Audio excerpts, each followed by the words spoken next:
Assalamualaikum warahmatullahi wabarakatuh. Yang terhormat penonton Malam Kelabu, yang saya hormati para subscriber Malam Kelabu, kembali lagi dengan saya Uzam di channel Malam Kelabu.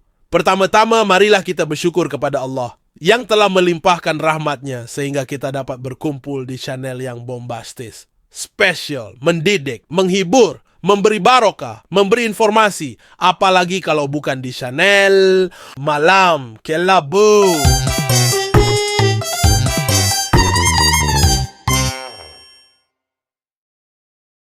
Yang akan saya rangkum kali ini adalah film yang berjudul Nobody. Nobody adalah film thriller aksi Amerika 2021 yang disutradarai oleh Ilya Naishuller dan ditulis oleh Derek Kolstad. Oke, setelah pembukaan yang begitu panjang, langsung saya pada alur cerita film. Cekidot!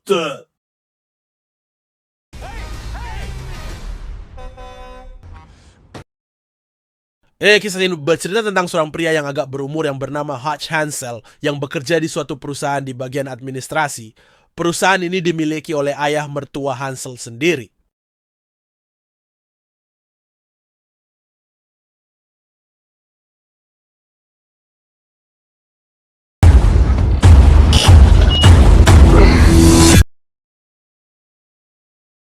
Hingga suatu malam ada pencuri yang masuk ke dalam rumah Hans. Dia bangun dari tidurnya saat Hans datang. Dia ditodong oleh pistol. Hans pun membiarkan pencuri itu mengambil uang receh yang berada di meja, tapi pada saat dia ingin membiarkan pencuri itu pergi, anak sulung Hans langsung menangkap satu pencuri. Saat pencuri teralihkan perhatiannya, Hans berusaha mengambil tongkat golf dan berniat memukul pencuri tersebut. Tapi bukannya langsung memukul Hans, malah berdiri tegak tanpa berbuat apa-apa. Dan malah memerintahkan anaknya untuk melepaskan pencuri tersebut. Sehingga dia kesal dan marah terhadap ayahnya tersebut. Setelah kejadian tersebut, polisi datang dan menanyakan bagaimana kejadiannya. Dia juga merasa kecewa terhadap Hans yang hanya berdiam diri saat anaknya ingin menangkap pencuri itu, karena selaku kepala keluarga seharusnya dia bisa melindungi keluarganya. Kejadian tersebut membuat keluarganya kecewa, terutama dari anak pertama dan istrinya. Bukan hanya anak dan istrinya, tetapi tetangganya pun ikut memberi tanggapan terhadap Hans terhadap kejadian tersebut. Tetapi disinilah awal mula terkuaknya kekuatan dari Hans yang bahkan keluarganya juga tidak mengetahuinya.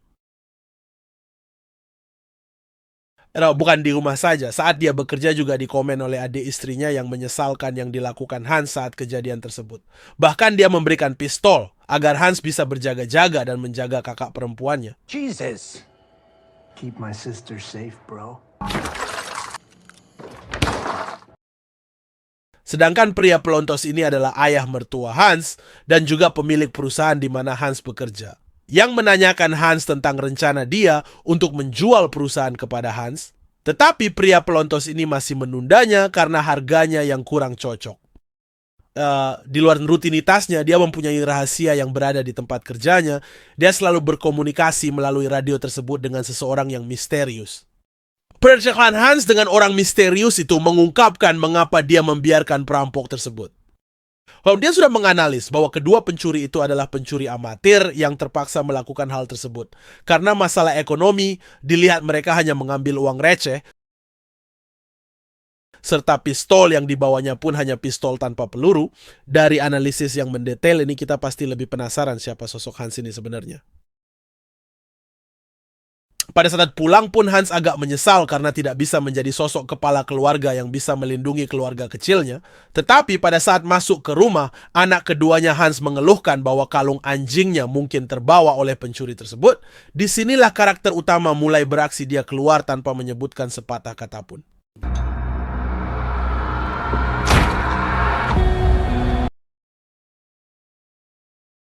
Hans mengambil peralatan seperti pistol dan lain-lain yang disimpan di tempat ayahnya tinggal dan bersiap-siap untuk mencari si pencuri dengan mengandalkan informasi tentang tato yang ada di lengan pencuri tersebut. Hans pergi ke tempat tato yang dia ketahui untuk mencari informasi tentang pencuri tersebut. Tibalah dia di salah satu tempat tato yang sudah berdiri cukup lama. Hans cukup menarik perhatian orang-orang di situ seperti mencurigai Hans dan ingin menyerang Hans. Tapi ini sebelum kejadian tersebut, ada seorang pria tua yang melihat tato Hans dan mengatakan, "Terima kasih atas jasamu." Makin misterius aja siapakah Hans tersebut sehingga banyak orang misterius di sekitarnya dan bahkan orang asing berterima kasih. Jasa apa yang dilakukan Hans? Makin penasaran kan? Ya, sebelum lanjut, subscribe, komen, dan share Malam Kelabu, atau komen aja kira-kira film apa yang bisa kita bahas di video selanjutnya ya. Help you? This person.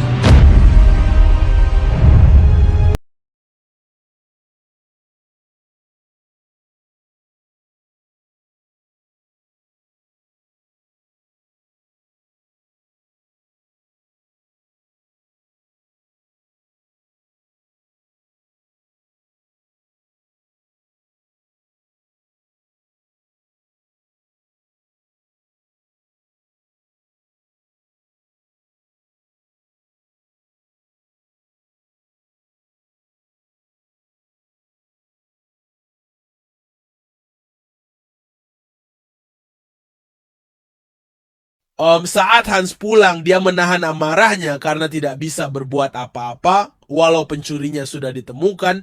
Tetapi pada saat bus yang ditempati Hans berhenti di halte, ada beberapa orang mabuk yang sangat rese dan mengganggu orang-orang dalam bus tersebut.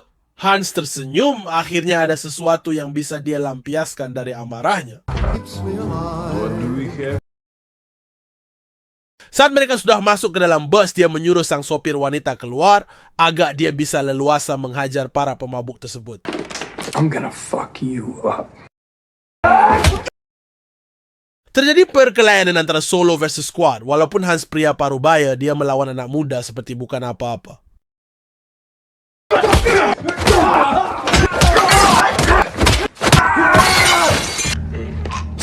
Sesampainya dia di rumah, istrinya melihat luka yang terdapat di tubuh Hans, tetapi tidak menanyakan apa yang terjadi, hanya mengibatinya dengan sepenuh hati sampai tertidur.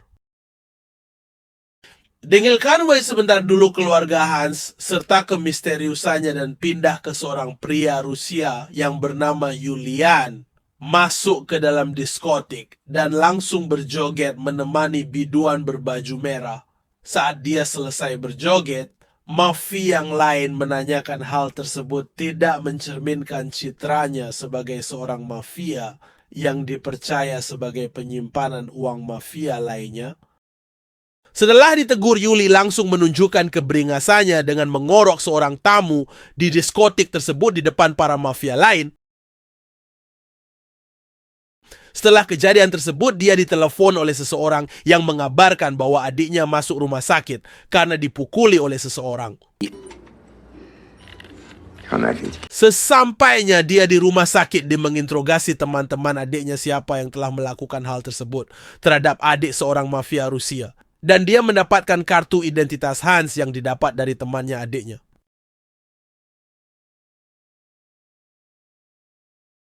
Setelah Hans pulang ke rumah, ada telepon dari temannya yang biasa dia temani di radio bahwa kejadian yang terjadi di bus saat dia menghajar pemabuk, dia telah menghajar adik dari mafia Rusia yang berbahaya. Iki lalu Hans pergi ke tukang cukur untuk mencari informasi tentang Yuli. Di sana ada seseorang, kemungkinan teman lama Hans, yang bisa memberi informasi rahasia tentang siapa Yuli sebenarnya. Tapi dengan santainya Hans membaca informasi tentang Yuli, tampak tidak menyesali apa yang dia telah perbuat terhadap keluarga mafia tersebut.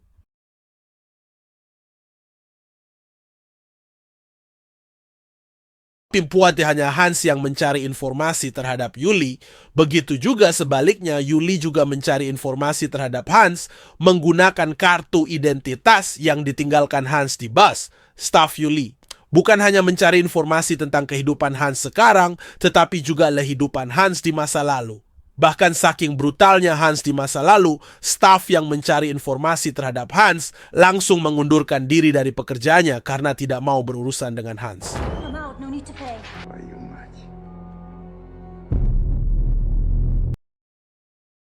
Dan saat Hans makan malam, Yuli langsung bergerak dengan datang ke rumah Hans, mengirim pasukan dengan persenjataan lengkap. Hans langsung menyuruh keluarganya masuk ke basement, dan alangkah terkejutnya keluarga Hans karena Hans mempunyai teknologi yang terbilang canggih yang dipakai di basementnya, dan keluarganya disuruh jangan menghubungi polisi. Dan terjadilah pertarungan solo versus squad lagi, tapi ini menggunakan full armor. Dan si Hans bisa mengatasinya sampai dia disetrum dan pingsan.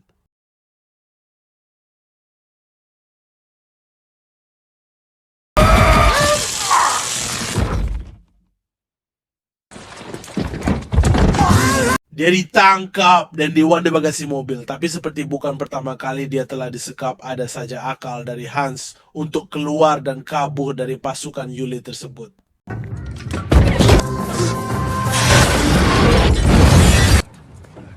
Hans pun pulang ke rumah dan membersihkan diri serta mengeluarkan keluarganya di basement.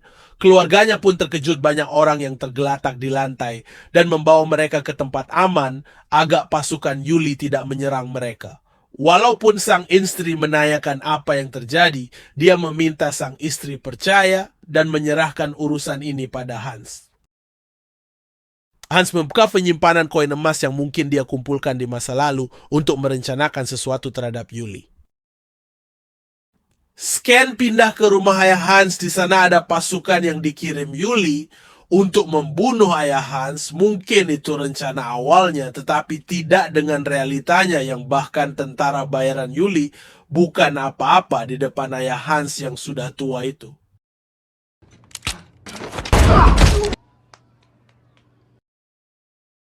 Hans membakar rumahnya yang penuh dengan jasad itu dan membeli perusahaan ayah mertuanya dengan tumpukan emas yang Hans simpan.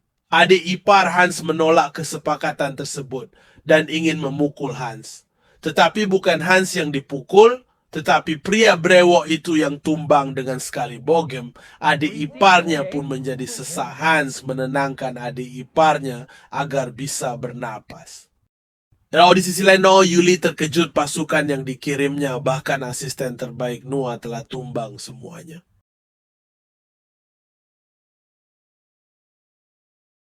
Hans menyusun rencana di perusahaan yang dibelinya dengan membuat senjata untuk menangkap Yuli dan pasukannya.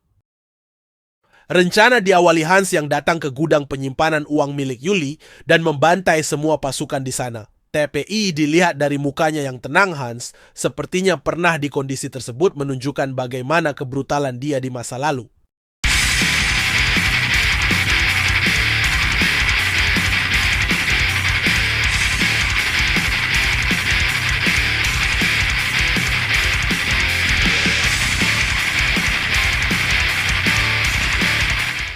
Kemudian Hans membakar semua uang yang disimpan di tempat itu, yang menunjukkan rencana pertama telah diselesaikan.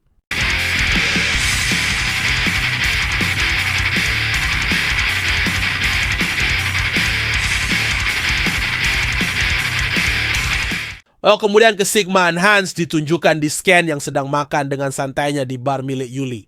Dan dilihat oleh Yuli sendiri saat Yuli ingin menyerang Hans dengan pasukannya. Hans menunjukkan peledak yang sudah disiapkannya untuk mengancam jikalau Yuli berani menyerang, dia akan meledakkan peledaknya. Kemudian mereka mengobrol dan Hans menceritakan telah membakar semua uang Yuli di gudang penyimpanan dan menyuruh dia untuk pensiun dari pekerjaannya. Saat Hans keluar dari bar, Yuli dengan gelap mata menembak Hans yang telah membakar uangnya. Terjadilah kejar-kejaran antara Hans dan pasukan Yuli. Hans langsung ke perusahaan yang dibelinya, tetapi Hans tidak sendiri, dia ditolong oleh seseorang dengan snipernya, dan yang ternyata dia adalah orang yang sering bicara dengan Hans melalui radionya. Pria ini bernama Harry. Bukan hanya itu kejutannya, tapi juga datang bapak-bapak legend yang membawa senjata yang tidak lain tidak bukan adalah ayah Hans yang sudah tua.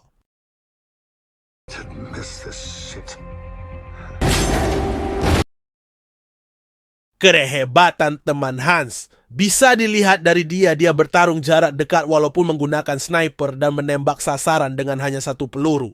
tapi mengenai 3 orang sekaligus. Seperti biasa, Hans sangat lihai dalam menggunakan pistol yang bisa dilihat. Begitu banyak orang tumbang akibat bertarung dengan Hans. Bukan hanya dengan pistol, dia juga merakit tembakan linggis untuk menumbangkan pasukan Yuli.